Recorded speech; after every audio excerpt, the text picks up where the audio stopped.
subscribe and hit the bell icon to never miss an update from eTimes TV. I don't know TV में जो audience है वो पता नहीं वो ओपन माइंडेड रहना कहाँ चला जाता है। उनको वही चाहिए डेली सोप सास बहू जो काफी आउटडेटेड है। लेकिन मेरा हमेशा से मानना है कि लाइबिलिटी से पहले असेट्स बनाना बहुत जरूरी है और आपके पास एक प्लान बी होना बहुत जरूरी। पेरेंट्स को हमेशा इन्वॉल्व रखना चाहिए। अगर आप लाइफ में कुछ कर रहे हो आप इन्वॉल्व रखो, बिकॉज उनसे अच्छी एडवाइस कोई नहीं देता, उनसे अच्छा कोई चाहता भी नहीं। यही बात है कि प्लानिंग होना बहुत जरूरी है। चाहे वो आपका काम हो, चाहे फाइनेंशियली, चाहे कोई भी काम हो, आप बिजनेस भी करिए, आपको प्लानिंग बहुत जरूरी है किसी भी लाइन में। जितने मेरे इंडस्ट्री में ज्यादातर मेरे बहुत क्लोज फ्रेंड्स हैं, मैं उनसे यही कहता हूँ कि लाइबिलिटीज को छोड़ो, पहले असेट्स बनाओ। अगर आपके पास असेट है तो आप खुश हो, अगर लाइबिलिटीज है तो टेंशन नहीं।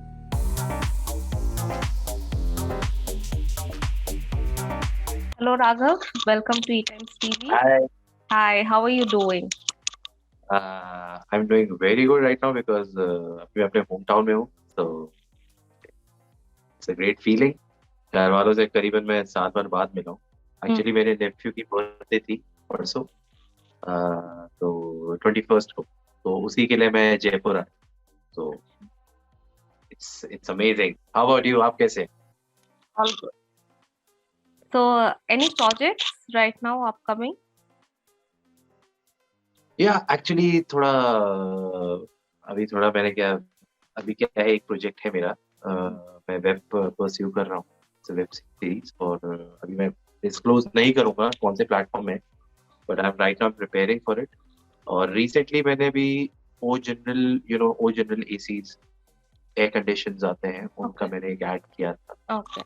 सो अभी मैंने आफ्टर हमारी वाली good news, I have taken a little break because see, as an actor it's hectic for us because 12 hours of shoot and 3-4 hours of traveling plus covid में तो आप जानते हैं हमारी तो हालतें बुरी हो गई थी। बार बार बायो बबल में रहते थे, फिर बायो बबल से हट के फिर हम वापस अपने होम सेट में आए। So it was quite tough. So अभी मैंने करीबन 1 महीने का ब्रेक लिया था। Now I'm looking forward to new projects. So अभी recently I'm preparing myself for a web show, a web series. उसके लिए I'm just molding myself, trying to bring my art in a better way. So अभी वही चल रहा है। So tell us, how was the experience while working with Hamari Wali Good News? It was brilliant. Actually television में मैं 2 साल बाद मैं वापस आया था, बिकॉज मैंने बीच में मैं चाहता था कि मैं और प्लेटफॉर्म्स में जाऊं, जैसे आपके ओटीटी हो गया, और plus I am also musician, so मैं म्यूजिक में भी अपना हाथ एक बार ट्राई कर रहा था। I was preparing my self. हमारी वाली गुड न्यूज मेरे लिए बहुत स्पेशल है क्योंकि एक तो मैंने वेटेरन्स के साथ काम किया, शक्ति आनंद जी, जूही परमार मैम, और उनके साथ बहुत कुछ सीखने को मिला। सृष्टि जैन मेरे ऑपोजिट थी, अमेजिंग को-स्टार, काम करके बहुत मजा आया। जूही मैम से, शक्ति जी से बहुत कुछ सीखने को मिला। ऑब्वियसली जितनी मेरी उम्र है उतना उनका तजुर्बा है, तो उससे मुझे उनके work experience, the way they deliver their lines, कैसे सीन को प्रिपेयर करना है, तो एज एन एक्टर मेरे लिए बहुत अच्छा एक्सपीरियंस। प्लस हमारी यूनिट, हमारा प्रोडक्शन हाउस, बहुत अच्छी सारी चीजें अरेंज थी, और एज एन एक्टर हम सब बहुत कंफर्टेबल थे अपने काम पे। So it was amazing. I mean, the show had a great concept, but like बहुत जल्दी वो wrap up हो गया था. What's your take on this? See, being very honest and very harsh, it's because of our audience. Because see, television में ज्यादातर लोग ऐसे कंसेप्ट को एक्सेप्ट नहीं कर पाते। आई डोंट नो, हमारा बहुत ही मॉडर्न कंसेप्ट था कि अ, अ, कि एक कपल है वो कंसीव नहीं कर पा रहा है, they are unable to conceive a baby. So जो एल्डर की है, बिकॉज पहले जैसे छोटे शहर है वहां जल्दी शादी जाती है, जैसे मेरे मॉम डैड की भी जल्दी शादी हुई थी, तो उस हिसाब से चीजें हुई थी, तो देवर एबल टू कंसीव। पूरा कंसेप्ट में था कि कैसे आपके आसपास की जो हमारी जो समाज है उसने कैसे उस स्टेक को लिया, उसको उस कंसेप्ट को कैसे, पूरा कंसेप्ट यही था कि कैसे पेरेंट्स ने कंसीव करके अपने बच्चों को दिया, अपने बेटे के लिए एक बार दिया कि ठीक है करो। पर सी जैसे मूवी आई थी बधाई हो, सब लोग को बहुत पसंद आई बिकॉज फिल्म में लोग बहुत ओपन माइंडेड लेके जाते हैं कि यार ठीक है, इट्स अ मूवी, कंसेप्ट अच्छा है, कॉमिक है। पर आई डोंट नो, टीवी में जो ऑडियंस है वो पता नहीं, वो ओपन माइंडेड रहना कहाँ चला जाता है। उनको वही चाहिए, डेली सोप, सास बहू, जो काफी आउटडेटेड है। TV has to prevail. अगर हमें अच्छी रेटिंग्स चाहिए, अच्छी टीआरपी चाहिए, तो हमें एक अच्छा कंसेप्ट चाहिए। We need a better concept, we need a better content. So हमारी वाली गुड न्यूज एक ट्राई था हमारे चैनल से भी, प्रोडक्शन से भी, बट अनफॉर्चुनेटली काफी उसमें चेंजेस करने पड़े कहानी में because of obviously the audience. कहीं कहीं चैनल प्रोडक्शन को लग रहा था कि they are not accepting the fact. और क्योंकि ऑब्वियसली आप जानते हैं टीवी शोज ज्यादातर टीयर 3 टीयर 2 सिटीज में देखते हैं, तो वहां पे फैमिलीज नहीं एक्सेप्ट करती, you know how things are. So इसी पीछे शायद से हमारा शो जल्दी ऑफर हुआ, बट इट वाज अमेजिंग। हमें अच्छा रिस्पॉन्स मिला था, अच्छी ओपनिंग मिली थी, decent opening, good TRP.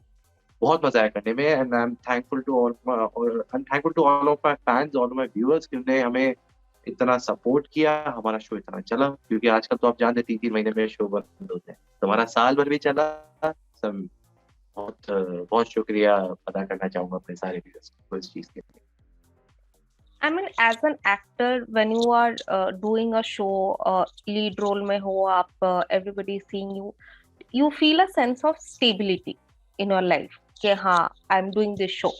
But अचानक से ऐसे जब off air चला जाता है, and again, does insecurity creep in, or like you say that नहीं होता रहता है, I'll move on करके? एज एन एक्टर मेरा ये मानना है कि किसी भी प्रोजेक्ट की स्टेबिलिटी से ज्यादा अपनी आर्ट को ज्यादा से ज्यादा अच्छे से, यू नो, उस चीज, अपनी आर्ट में मंजना, अपने आप को एज एन एक्टर ज्यादा बेहतर करना, इट्स वेरी इंपॉर्टेंट। बिकॉज एक प्रोजेक्ट आप चला लोगे, लेकिन आप उस प्रोजेक्ट से अगर कुछ सीखे नहीं, तो आपको आगे प्रोजेक्ट्स नहीं मिलेंगे। हाँ, दिस इज ट्रू कि एज अ लीड आप एक शो कर रहे हो, और एकदम से शो अगर ऑफ एयर हो जाता है, तो लगता है यार कि यार काम रुक गया। बेसिक ह्यूमन नेचर है कि अब टीवी शो करते तो इट्स लाइक आप रोज सेट पे जा रहे हो, 12 घंटे आपका एक स्केड्यूल है। पर मेरी माने तो it's a part of life. अगर एक प्रोजेक्ट खत्म होता है, कहानी खत्म होती है, तो आप उससे सीखो, खुद को बेहतर बनाओ, और दूसरा प्रोजेक्ट आपको मिलेगा, उस पर फोकस करो। अगर आप पुरानी चीजों को सोच के बैठोगे, तो आप कभी आगे नहीं बढ़ पाओगे, you will never move on. तो मैं हमेशा यही सोचता हूँ कि चलो एक प्रोजेक्ट गया, कोई बात नहीं, अब खुद को एज एन एक्टर इतना अच्छा करूँ कि ऑडियंस मुझे और पसंद करे। तो जितना ज्यादा ऑडियंस पसंद करेगी, उतना ज्यादा मैं आगे बढ़ूंगा, बिकॉज आफ्टर ऑडियंस ही बॉस है हमारे लिए तो। Also, like I would want to ask you about the financial stability part of it. Like, show karte ho, there's a steady income, but suddenly show off air ho gaya, and then again payment issue crops in, because actors bhi like unke life ke liye, you keep like doing this thing ki ye show hai to I can like buy a car, or like buy a house, or invest in this, invest in that. तो ऐसे suddenly जब show off air चला जाता है, do you like take that hit, like do you face that hit positively, or like थोड़े insecurities रहती है कि आगे कैसे चलाऊंगा? सी बहुत अच्छी प्लानिंग होना बहुत जरूरी है। अगर आपके पास, सी हमारी लाइन में अच्छा पैसा आता है, हम अच्छा चार्ज करते हैं, हमें मिलता भी है। लेकिन मेरा हमेशा से मानना है कि लाइबिलिटी से पहले असेट्स बनाना बहुत जरूरी है, और आपके पास एक प्लान बी होना बहुत जरूरी है। क्योंकि इट्स अ, ये पूरी लाइन एक अनसर्टेन सा जोन है कि भाई आज काम है, कल नहीं है। पर आपके पास अगर प्लान बी है, you have something else, like I have my own business. अगर मेरे पास काम नहीं होता, तो मैंने जो बचपन से अपना जितना भी काम किया है आफ्टर ग्रेजुएशन, देन अभी जितना भी मैंने शूज से कमाया है, वो मैंने कहीं ना कहीं इन्वेस्ट किया है, फिर अपने बिजनेस पे लगाया है। So I have a plan B. तो मैं यहाँ से फ्री हूँ कि मेरे मेरे घर में कोई चीज नहीं रुकी, मुझे फाइनेंशियली कभी प्रॉब्लम नहीं हो। क्योंकि अगर एक्टर यहाँ से रिलैक्स रहेगा, तो उतना ज्यादा अच्छा परफॉर्म करेगा। तो ऑब्वियसली अगर आप फाइनेंशियली खुद को बहुत प्लान्ड रखो, हर चीज को उसकी जगह पे रहना बहुत जरूरी है कि भाई मैंने इतना पैसा कमाया है, इतना सेव करता हूँ, गाड़ी तो आती रहती है, car is a liability, car तो बन जाती है, बट असेट होना बहुत जरूरी है। आप घर बनाइए, आप कहीं ना कहीं इन्वेस्ट करिए, अच्छी इन्वेस्टमेंट करिए, या फिर अपना बिजनेस खोल लीजिए, साइड बिजनेस करिए, तो आप यहाँ से फ्री रहेंगे। अगर आप यहाँ से फ्री हैं तो आप ज्यादा अच्छा परफॉर्म करेंगे, क्योंकि टेंशन में आप कोई सीन परफॉर्म नहीं कर सकते। ये मेरा एक्सपीरियंस है कि कई बार शो में ऐसा होता था कि कुछ पर्सनल प्रॉब्लम्स हो गई, तो मैं वो फोकस ही नहीं कर पाता। तो उस फोकस के लिए you need to have a plan B, you need to have a relaxation कि भाई ठीक है, ये काम अभी रुका है तो अब इस पे फोकस करता हूँ, दूसरा मिलेगा तो उस पे चला जाए। यही बात है कि प्लानिंग होना बहुत जरूरी है। चाहे वो आपका काम हो, चाहे फाइनेंशियली, चाहे कोई भी काम हो, आप बिजनेस भी करिए, आपको प्लानिंग बहुत जरूरी है किसी भी लाइन में। So that's how it is. What business do you have? So, so we deal in glassware, आपके Okay. जो फाइन डाइनिंग होती है। Okay. तो I have a store in Delhi, I have a store in Jaipur, I also have a store in Mumbai। तो धीरे धीरे करके चीजें बनाई, जितना करा, मतलब ऐसा नहीं अकेले किया, मैंने अपने ब्रदर की हेल्प की, वो ऑलरेडी इस बिजनेस में है, तो उन्होंने काफी हेल्प किया। मतलब कहीं ना कहीं इन्वेस्टमेंट कर करके अपने लिए एक ऐसा कर लिया कि मुझे अब ऐसी वो नहीं है कि यार काम नहीं है तो अब क्या करूंगा। और कभी ऐसा हुआ भी, जैसे सच बताऊं तो सबको कोविड ने सिखाया है, कोरोना में सबने सीख लिया है कि भाई खुद को फाइनेंशियली स्टेबल और खुद का एक बैकअप होना बहुत जरूरी है, क्योंकि आप जानते एकदम से सारे काम बंद हो गए थे, फिर आप क्या करते, घर तो चलाना ही है ना। तो बैकअप होना बहुत जरूरी है, आपका एक खुद का कुछ पैरेलल में कुछ ना कुछ तो होना जरूरी है, because it's not just about money. आप कुछ कोई ना कोई एक्टिविटी करते हो तो आप यहाँ से फ्री रहते हो, अब घर पे बैठे रहोगे तो आदमी यहाँ से पागल होता है। तो एक एक्टिविटी, कुछ ना कुछ काम, कोई ना कोई, चाहे आपकी हॉबी हो, उसको मोनेटाइज करने की कोशिश करो, कुछ ना कुछ पैरेलली करना बहुत जरूरी है। तो मैं सबको ये एडवाइस करता हूँ, मेरे पास ये शायद से बहुत बार ये क्वेश्चन आ चुका है, मतलब DOI से भी आया है, कि भाई एक एक्टर को प्लान बी होना जरूरी है कि नहीं? मैंने पूरा समझाया कि बहुत जरूरी है। बिना प्लान बी के आप कुछ नहीं कर सकते। आप यहाँ से तो फ्री नहीं हो सकते, बाकी अगर भगवान की दया है तो काम तो मिलता ही रहेगा। I mean, yes, I do have heard from many actors saying कि इंडस्ट्री में सरवाइव करने के लिए एक प्लान बी होना बहुत जरूरी है। Right. No, because there are a lot of struggles attached to uh, an actor's life. Obviously, और एक्टर्स के एक्सपेंसेस बहुत होते हैं, बिकॉज हमारे लिए यही हमारा शोरूम है। हम जितना अच्छा दिखेंगे, हम जितना अच्छा परफॉर्म करेंगे, तो एक्सपेंसेस बहुत होते हैं, वर्कशॉप्स होती है, वर्कआउट, डाइट, और ट्रैवल, जगह जगह जाना, प्लस क्या कहीं कहीं जगह पेमेंट थोड़ी डिले होके मिलती है, जैसे टेलीविजन में ज्यादातर 3-3 महीने में पहला चेक आता है। So it's very tough to cope up with these expenses. तो वही मैं बोला कि एक बैकअप होना बहुत जरूरी है। आपका बिजनेस तो आपका काम ना हो, तो एटलीस्ट आपकी सेविंग्स तो हो, कि अगर कभी आपको काम मिले तो आपकी चीजें ना रुके, Yeah. आप अपने एक्सपेंसेस के साथ कोप अप करो। तो इट्स वेरी इंपॉर्टेंट। तो मैं तो सबको यही, मेरे चाहे दोस्त भी हो, मेरे काफी इंडस्ट्री में दोस्त है, मैं ज्यादा मेरे दोस्त हैं इंडस्ट्री में, because I am very grounded, मेरे जो बचपन से दोस्त है मैं उनके साथ ही रहता हूँ। बट जितने भी मेरे इंडस्ट्री में ज्यादातर मेरे बहुत क्लोज फ्रेंड्स हैं, मैं उनसे यही कहता हूँ कि लाइबिलिटीज को छोड़ो, पहले असेट्स बनाओ। अगर आपके पास असेट है तो आप खुश हो, अगर लाइबिलिटीज है तो टेंशन नहीं। अभी लग्जरी गाड़ी मत लो, आप एक बार अपना घर कर लो, अच्छा सा बैंक बैलेंस कर लो, गाड़ियां तो बनती रहती है। So that's how it should be. So Raghav, you said कि आप म्यूजिशियन हो, आप बिजनेस संभालते हो, एक्टिंग कैसे हुआ? थिंक नहीं, आपको सच बताऊं तो मैं हमेशा से चाहता था कि मैं म्यूजिशियन ही बनूं। मैं, मतलब मेरी इंस्पिरेशंस थे जगजीत सिंह जी हो गए, और मैं इंग्लिश पॉप बहुत सुनता था, specially metal, electronic dance music. तो मेरा बड़ा, इट वाज वेरी फैसिनेटिंग, यार ये कैसे करते हैं, इतना सोचना, इतनी लिरिक्स सोचना, हर टाइम अच्छी धुन बनाना, अच्छी बीट्स बनाना, अलग बीट्स बनाना। So I always wanted to be a musician. So music करते करते एक दिन ऐसी शौक लगा, मैंने थिएटर ज्वाइन कर लिया। तो जयपुर में आप जानते हो कि काफी मेरे गुरु, काफी नोन थिएटर डायरेक्टर हैं, साबिर खान जी। तो उनके साथ मैंने उनकी वर्कशॉप ज्वाइन करी, फिर उन्होंने मौका दिया मुझे अपने प्ले। तो वो करके मुझे समझ में आया कि music and acting it's quite similar. हम अलग अलग भाव का संगीत बनाते हैं, अलग अलग भाव के लिए हम म्यूजिक बनाते हैं, वैसे ही एक्टिंग भी, अगर आप म्यूजिक और एक्टिंग को मर्ज कर लो, इट्स लाइक ए शो। मतलब आप कुछ भी कर रहे हो, आज मैं आपसे बात कर रहा हूँ, इसमें भी संगीत है। इसमें भी भाव। आई एम वेरी एक्साइटेड कि सुकन्या मैम मेरा इंटरव्यू ले रही है, तो आई एम एक्साइटेड, तो वाला मेरे में भाव है।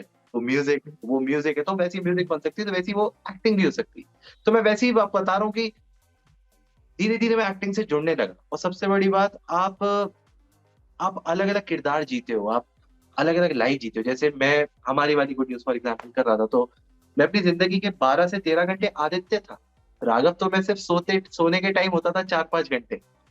सो आप समझ रहे हो, वो फैसिनेशन, वो एक एक्साइटमेंट रहती है कि यार नई स्क्रिप्ट आई है, नया कैरेक्टर है, इस कैरेक्टर में मोल्ड होना है।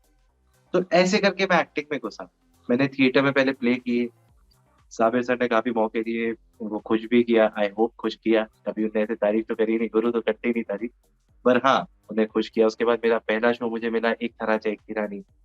फिर क्या कसूर है अमला का किया मैंने स्टार प्लस के लिए। फिर गुलमोहर ग्रैंड किया। ऐसे धीरे धीरे करते करते एक्टिंग के अंदर जाता था। और मैं यही मानता हूँ, आप बिलीव नहीं करोगे, अगर मेरा कोई कैरेक्टर होता है, जैसे फॉर एग्जाम्पल आदित्य है, तो आदित्य के हर भाव के लिए मेरे पास म्यूजिक रहती थी। कि आज ये खुश है तो मैं ये म्यूजिक सुनूंगा, आज ये गुस्सा है तो मैं ये म्यूजिक सुनूंगा। अरे नेगेटिव नेगेटिव में बहुत लंबा हो गया था, तो नेगेटिव के लिए मैंने म्यूजिक रखी थी कि कहीं ना कहीं संगीत आपको बहुत जोड़ता है। तो इन दोनों पैशन को मैंने मर्ज करके कोशिश करी है कि मैं इंडस्ट्री में घुसूं और एक अच्छा आर्टिस्ट बनूं।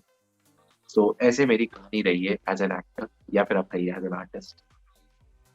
तो मुंबई कैसे कैसे और कब आना हुआ था आपका? मुंबई मेरा आना हुआ 2015। मैं मतलब बिल्कुल लॉस्ट माइंडेड आया था, क्योंकि मेरा प्ले था अ, पृथ्वी थिएटर में, सावे सर के साथ ही आया था, हमारा ग्रुप था। तो प्ले करने गया तो वहां पे कुछ क्रिएटिव मिल गए। Obviously creative directors, casting directors जाते रहते हैं फॉर न्यू टैलेंट। उन्होंने मुझे देखा, they approach me for some projects, but unfortunately वो हो नहीं पाए। तो मुझे लगा फिर अगर यार चांस है तो एक बार ट्राई करके देखते हैं। तो वहां से मैंने चालू किया। तो 2015 में छोटे मोटे काम किए मैंने, सीआईडी किया मैंने, मतलब छोटे मोटे रोल्स किए कि मैं सीखूं, मैं खुद को टेक्निकली और क्रिएटिवली और स्ट्रॉन्ग करूं। बिकॉज एक बार में आप ये आर्ट नहीं सीख सकते, टेक्स टाइम। तो छोटे छोटे रोल किए, छोटे छोटे किरदार करे।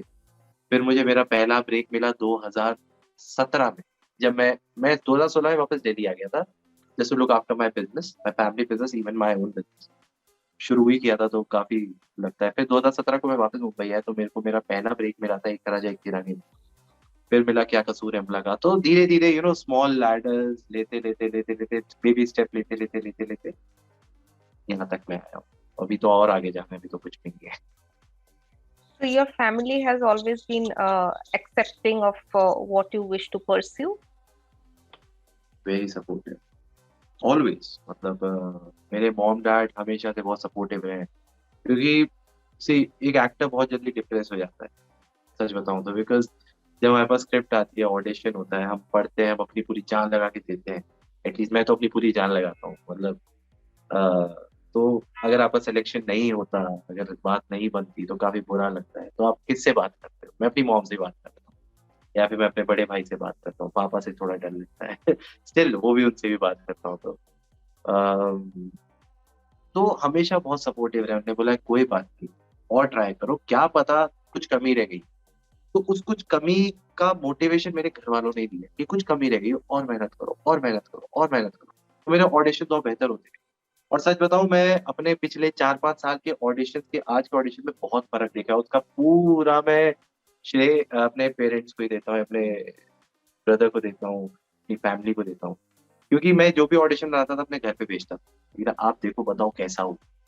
तो उन्होंने पॉइंटर्स दिए दिए दिए, और मैं बेहतर होता गया ऑडिशन में, होता होता होता फिर काम मिलने लग गया।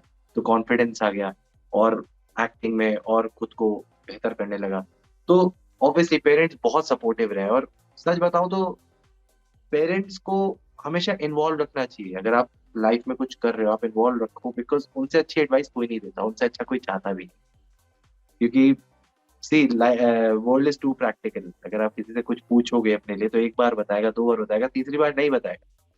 तो पेरेंट्स को कंसल्ट करना बहुत जरूरी है, चाहे कुछ भी हो आपकी लाइफ में, चाहे अच्छा हो रहा हो, बुरा हो रहा हो, फैमिली को बताओ, उनसे शेयर करो। अब यहाँ से फ्री हो जाओ, फिर आप ज्यादा बेहतर करो। तो यस, फैमिली ने मुझे बहुत सपोर्ट किया। मुझे एक बेहतर एक्टर बनाया, काफी हद तक हर जगह में सपोर्ट किया, तो आई am very thankful. Seriously I am blessed. Raghav, we have heard many inspiring stories of actors, जब वो लोग मुंबई आके, like, their audition stories, survival stories in initial days in Mumbai. What has been your story?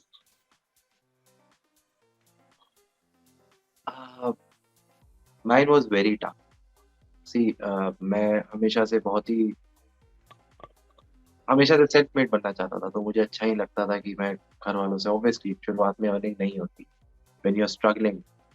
सो कई बार ऐसा होता था कि मैं रिजेक्ट हो जाता था, बहुत बहुत जगह, कई बार नहीं, बहुत बार रिजेक्ट हुआ। मतलब ऑडिशन में जाओ तो आपने देखा होगा, काफी आपने कहानियां सुनी होंगी, एक्टर्स ऑडिशन में जाते हैं और वहाँ 100-200 एक्टर्स देखते हैं, वही लाइन में क्यू में खड़े हुए हैं, तो वहां पे ऐसे you are fit, you are non fit, you are fit, you are non fit, ऐसे करके चलता है, आप अगली बार आओ, ये करो। तो कभी कभार ऐसा लगता था कि मैं सही जगह हूँ कि नहीं हूँ, मतलब कितनी बार नॉट फिट। तो मैं आपको एक किस्सा बताता हूँ। मैं एक ऑडिशन देने गया था, तो ऑडिशन देने गया, सारी बात हो गई, और लकीली पता ही नहीं, क्रिएटिव्स भी बैठे हुए थे, प्रोड्यूसर भी बैठे हुए थे, उन्हें पसंद आ गया। फिर जब मैं वो शो में सेट पहुंचा, आप बिलीव नहीं करोगे, मैं अपनी कॉस्ट्यूम में बैठा हुआ था, they replace me with in 5 minutes.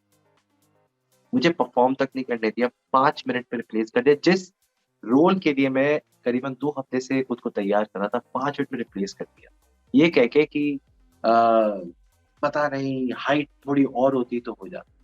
मतलब कितनी बड़ी बात है, एक एक्टर कितनी उम्मीद लेके ऑडिशन देता है, फिर वो पूरा प्रोसेस होता है, लुक टेस्ट, मॉक शूट, 100 चीजें होती हैं, फिर फाइनेंशियली भी हर चीजों को मेंटेन करके चलना पड़ता है कि भाई बेहतर दिखें, फिर आप जाते हो, ऐसी अपॉर्चुनिटी मिलती है, और with in 5 minutes I was replaced. ये बात होगी कुछ 2015 की। ऑब्वियसली तब मैं अपने बेस्ट शेप में नहीं था, स्टिल आई वाज ट्राइंग। तो काफी ऐसे इंसिडेंट्स रहे हैं, ये मुझे हमेशा से याद रहे, और इससे मैंने बहुत सीखा है कि this line is very uncertain. कुछ नहीं पता कि आप गए, आपको लगा काम मिल गया, मैंने कॉन्ट्रैक्ट साइन कर लिया, सब कुछ हो गया, आप गए, with in 5 minutes you replaced. मतलब तो कॉन्ट्रैक्ट साइन हो जाने के बाद भी you got replaced. ये बिकॉज हम कॉन्ट्रैक्ट में ऐसा क्लॉज होता है कि अगर चैनल या प्रोडक्शन को लग रहा है, so they can replace, they can terminate the contract, it is there. तो बहुत टफ था वो चीज, तो मैं बहुत डिप्रेस भी हो गया था, मैंने 1-2 महीने तो शायद से ऑडिशन ही नहीं दिए, कि लगा था कि यार अब इससे ज्यादा मैं, मेरी गलती क्या है, मैंने तो अपना बेस्ट दिया। मेरी 2 इंच हाइट से अगर फर्क आ गया तो आई एम टॉल, ऐसा ऐसा भी नहीं नाटक हूँ, बट उनको चाहिए था 6 फीट 1 इंच 2 इंच, तो भाई वो नहीं हूँ, तो एटलीस्ट परफॉर्म तो करने दो, at least let me show my talent, उसके बाद जज करना, वो भी तक करने। अब मैं सच बता रहा हूँ, मुझे आज भी याद है, मेरी कॉस्ट्यूम कुछ थी, I was wearing a suit, मैं बड़ा खुश था, फोटोज वोटोज ले ली, घर पे भी भेज दिया, मम्मी को भी बोल दिया, मम्मी चरण स्पर्श काम मिल गया, ये हो गया, पहला दिन है शूट का।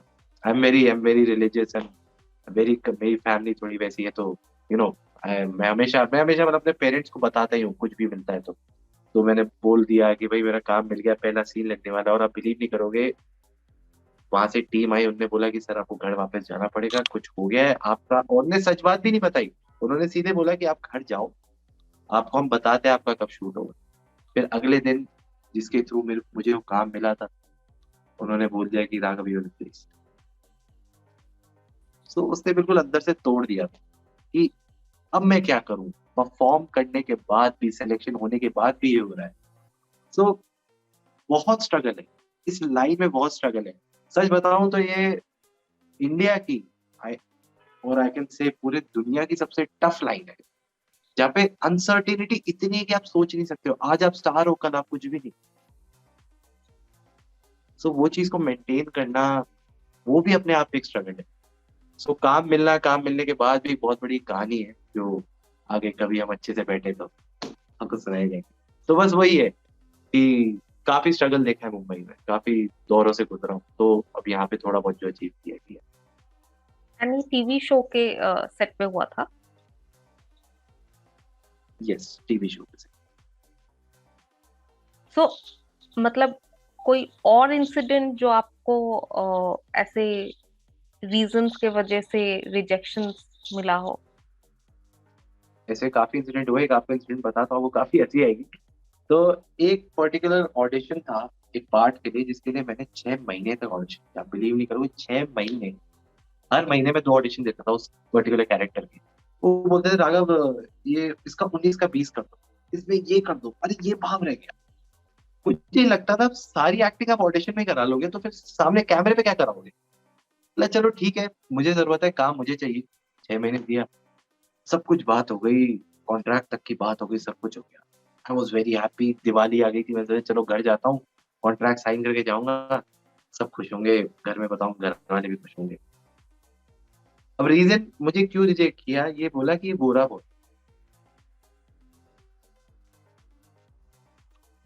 Fair complexion.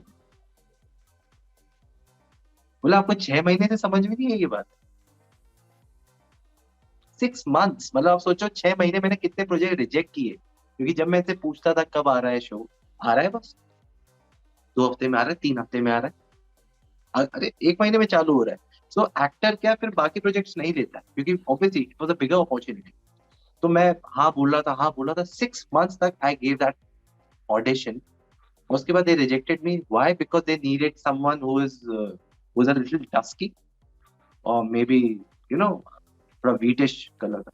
रिजेक्ट मुझे इसलिए क्योंकि आई हैव अ फेयर कॉम्प्लेक्शन। तो 6 महीने तक आप क्या कर रहे डिड यू फाइट हो? तो उसके ऐसे बाद और आर्ग्यू विद देम? हाँ, डिड यू फाइट और argue with them? Yes I did obviously. मैंने बोला कि यार मैं बहुत कुछ कर सकता था, मतलब भले ही आप जितना बड़ा प्रोजेक्ट मिलता है नहीं मिलता उसका नहीं पता, लेकिन सर्वाइवल मेरा और इजी हो जाता। सी हम, बिकॉज ऑब्वियसली मैं कोई फिल्म बैकग्राउंड से नहीं हूँ कि मेरे लिए चीजें बहुत इजी हैं। हर एक्टर के लिए बहुत मुश्किल होता है प्रोजेक्ट्स लेते रहते हैं जिससे हमारा सर्वाइवल चलता रहे, हम फाइनेंशियली स्टेबल है। जैसे मैंने आपको बताया, यहाँ से टेंशन ना हो। ये मैं आपको इनिशियल डेज की बात बता रहा हूँ। तो मैं उनसे बोला कि आप एटलीस्ट बता देते। आपने फिर ये 6 महीने लगाए इस बात को सोचने में कि ये थोड़ा गोरा है, गोरा ज्यादा है आपको, तब आप 6 महीने के 2 महीने में बता देते, मुझे टेंशन नहीं होती, मैं कोई और प्रोजेक्ट ले लेता। तो मतलब क्यों, वाई? मतलब ये चीज इंडस्ट्री में बहुत है कि आप आप सोचते हो कि हाँ इसको एक बार मना कर दो तो बस कहानी खत्म, हाँ तो क्या हो गया, मना ही तो किया है। लेकिन आप ये नहीं सोचे कि वो एक्टर कितना प्रिपेयर करता है, कितने स्ट्रगल्स झेल के वो आता है आपके पास एक ऑडिशन देने। मैम, आई एम ब्लेस्ड, मैं एक अच्छी फैमिली से हूँ, जिन्होंने मुझे उतना अफोर्ड कराया, मतलब इतना, मतलब मेरा सर्वाइवल उन्होंने पूरा देखा जो इनिशियल डेज में था। यार कितने ऐसे मैं एक्टर्स से मिलता था जो, मतलब सोचो 3 3 4 4 साल जॉब करके पैसे बचा के आते थे मुंबई कि हमें एक बार ट्राई करना। अगर आप सोचो किसी एक्टर को आप ऐसे लटका दो साल भर, 2 साल 6 महीने कि आपका पार्ट है, आप ऑडिशन देने आ जाओ, फिर आप उसे मना कर दो, कैसा फील करेगा वो? उसका तो टाइम, पैसा सब गया।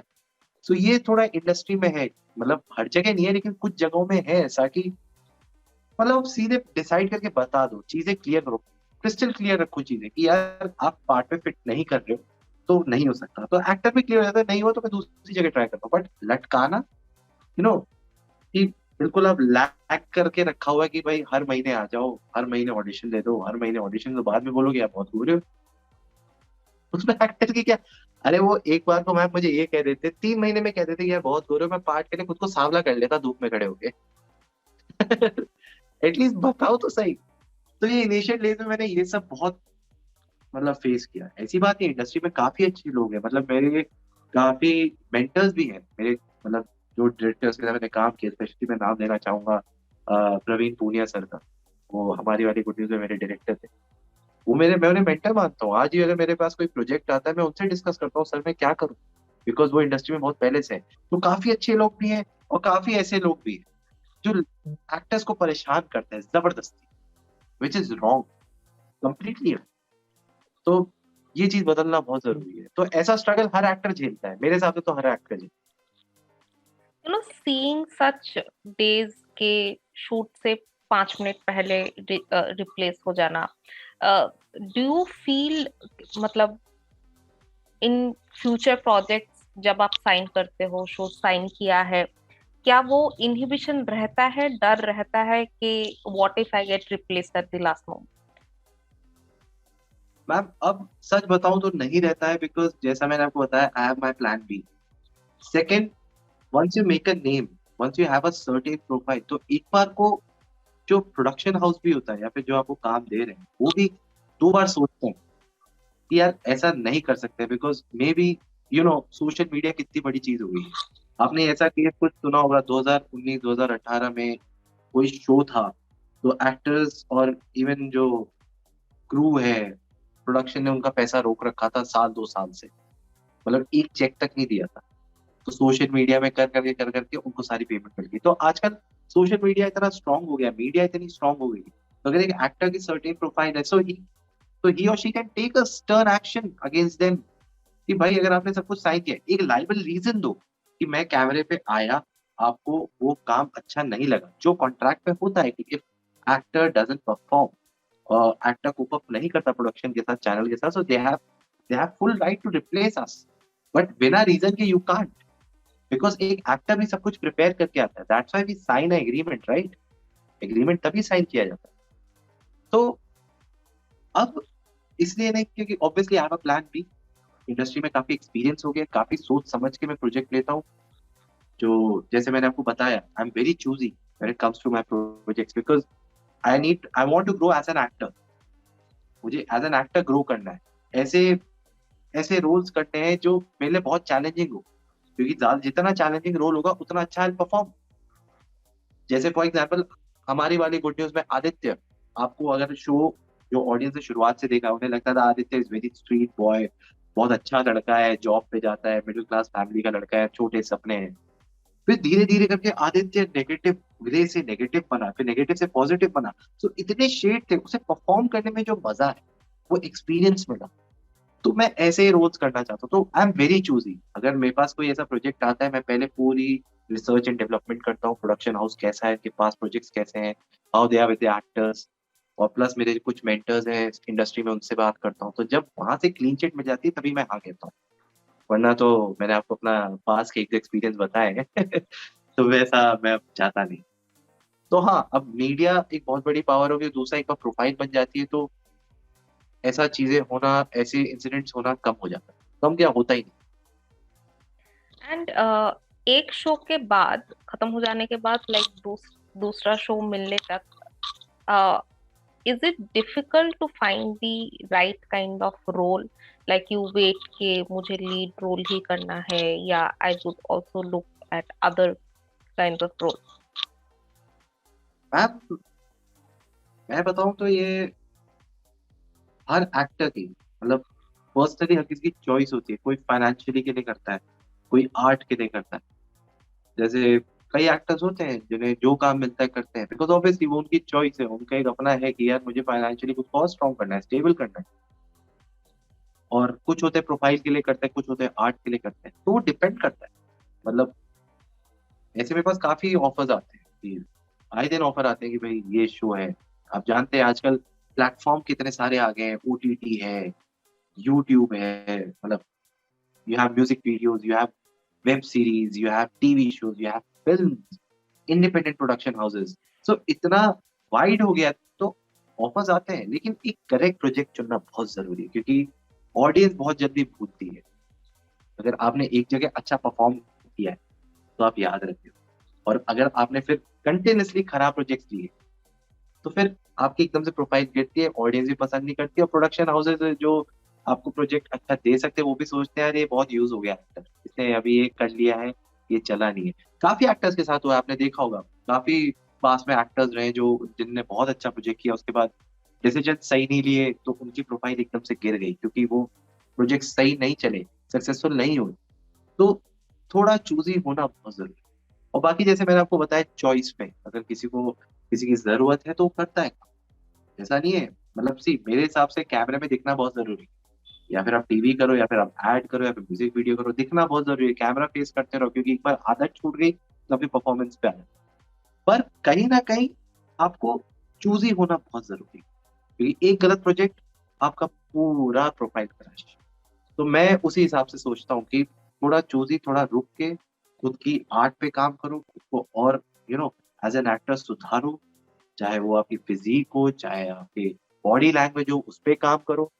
अच्छा प्रोजेक्ट अपने आप आता है, क्योंकि वो जमाना गया कि भाई सिर्फ या तो टीवी या फिर फिल्म, अब तो वेब भी है, कितने तो प्लेटफॉर्म्स है, काम है, लेकिन अच्छे काम के लिए खुद को तैयार रखो, दैट इज मोर इम्पोर्टेंट, बाकी चॉइस पे। Talking about projects and platforms, as you said, आजकल web platform like बहुत सारे हैं. So we have seen there are काफी content which has steamy, intimate scenes, ऐसे shows भी है. How comfortable are you in that zone?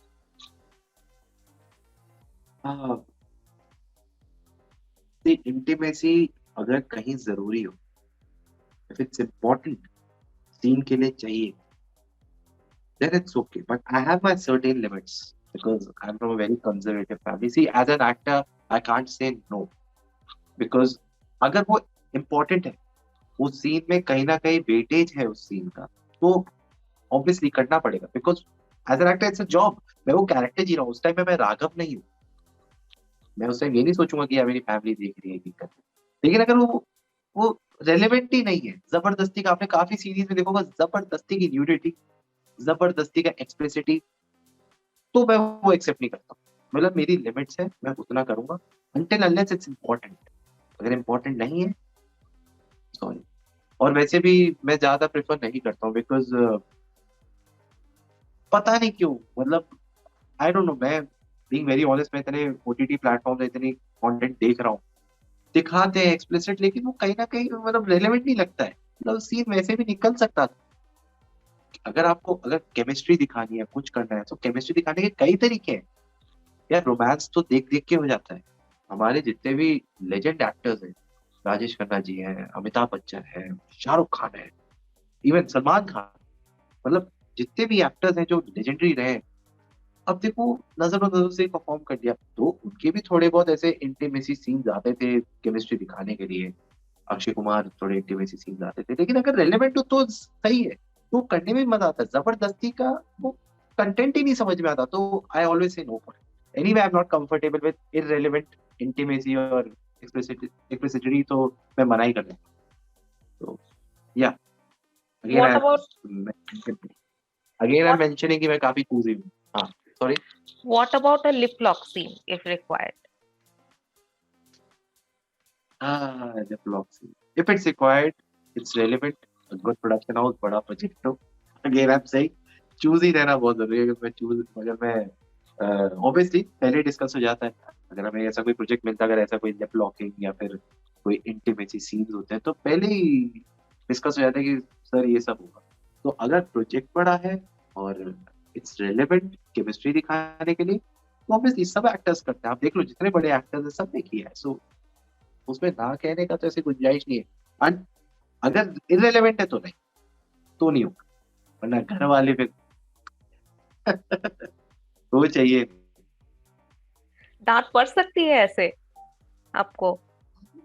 मुझे बहुत अच्छी डांट, मैं तो सच बताऊं तो मैं ऑलमोस्ट रोज डांट खाता हूँ, because I am very introvert. मतलब ऑब्वियसली मैं घर वालों से टाइम स्पेंड करता हूँ, बट मेरी आदत है, मेरे पास कोई स्क्रिप्ट आती है तो मैं घंटों घंटों स्क्रिप्ट पे बैठा रहता हूँ, चाहे मैं जयपुर में ही क्यों ना हूँ। मतलब रात में टाइम मिलता है तो घंटों घंटों स्क्रिप्ट में बैठा हूँ, रिहर्स कर रहा हूँ, पढ़ रहा हूँ। तो मम्मी पापा बहुत डांटते हैं, तू यहाँ स्क्रिप्ट पढ़ने आए, हमारे साथ टाइम स्पेंड करिए, तो पूरे टाइम तो मुंबई में भी करना है। तो हाँ, आज भी डांट खाता हूँ, मॉम डैड का पूरा कंट्रोल है। मारते तो अब नहीं है, बचपन में बहुत पिटा हूँ, लेकिन हाँ डांट तो बहुत खाता हूँ। Raghav, tell us about your life as a musician. It's beautiful, simple word, it's beautiful. मतलब कभी भी मैं बहुत ज्यादा स्ट्रेस्ड होता हूँ या फिर अ, कभी डाउन फील करता हूँ, तो I always try to make music. So मेरे को इंस्ट्रूमेंट आता है, आई प्ले सिंथेसाइजर और आई डू म्यूजिक प्रोडक्शन। मैंने काफी काम किया, बैकग्राउंड स्कोर भी बनाए हैं। तो मैं अपने लैपटॉप में अपना मेडी कनेक्ट किया and I start composing anything. मतलब जो मैं फील कर रहा हूँ वो मैं कंपोज करना चालू कर देता हूँ। तो इट्स ब्यूटीफुल। काफी मेरे पास प्रोजेक्ट्स भी आए हुए हैं म्यूजिक के, मैंने किए हैं as a ghost producer obviously, क्योंकि एज अ मतलब इंडिविजुअल आर्टिस्ट बन के तो मैं आया नहीं, पोस्ट प्रोड्यूसिंग कर करके मैंने किया है काम। तो इट्स ब्यूटीफुल, मतलब मैं सच बताऊं, काम मिले ना मिले लेकिन यहाँ से मैं बहुत रिलैक्स हो जाता हूँ। मतलब वो स्ट्रेस, वो थकान सब चली जाती है। और मुझे म्यूजिक सुनने का बहुत शौक, ऑब्वियसली म्यूजिशियन हूँ तो सुनता बहुत हूँ गाने। तो पूरे, आप समझो मेरी जेब में एयरपॉड्स तो रहते ही हैं, चाहे मेरा वॉलेट या मोबाइल क्यों ना हो। ऑब्वियसली मोबाइल होना जरूरी है, बट हाँ, मेरा वॉलेट हो या ना हो फर्क नहीं पड़ता, एयरपॉड्स होना बहुत जरूरी है या फिर हेडफोन होना बहुत जरूरी है, बिकॉज मैं रह ही नहीं सकता। सो या विद म्यूजिक मेरी लाइफ का ऐसा पार्ट है जो बहुत जरूरी है और जिसे मैं छोड़ नहीं सकता, चाहे मुझे स्ट्रीम चेंज भी करना पड़े, म्यूजिक नहीं छोड़ सकता। राघव, बीइंग एन एक्टर, ऐसे शोज के दौरान लिंक अप रूमर्स काफी सारे आते हैं, आपका भी आया था। I remember there was an article. What's your relationship status अभी? I am single, I am happily single. और यस, रूमर्स काफी आए थे, पहले भी रूमर आया था और उसका मैंने जवाब भी दिया था कि अब क्या है कि को एक्टर्स हैं, पता नहीं कहाँ से रूमर उठते हैं। मतलब मेरे जितने भी को एक्टर रहे हो, जितने भी को एक्टर हैं मेरे, उनके साथ मेरी बहुत अच्छी दोस्ती रही है, बहुत अच्छा एक रिलेशन रहा है। क्योंकि सीन्स करते थे, हंसी मजाक होती थी, घूमना फिरना भी होता था। अब पता नहीं कहाँ से रूमर्स आ जाते हैं, मैं तो पता नहीं कितने साल से सिंगल हूँ, मुझे खुद को ही नहीं आता। काम पे इतना ज्यादा इंडल्ज्ड हूँ कि रिलेशनशिप अभी तक मैंने सोचा है और पता नहीं अब कब सोचूंगा। तो नो, सारे रूमर्स फॉल्स है। अगर होता तो ऑब्वियसली बोलता, अगर सीरियस होता तो ऑब्वियसली कर देते उसे पब्लिक, बट नहीं था। मतलब ऐसा कोई रिलेशनशिप, ऐसा कुछ भी नहीं, और जितने भी rumours false. Thank you so much, Raghav, for giving us your time, and I wish you all the best for future endeavors. Thank you so Thank much, you. Thank you so much.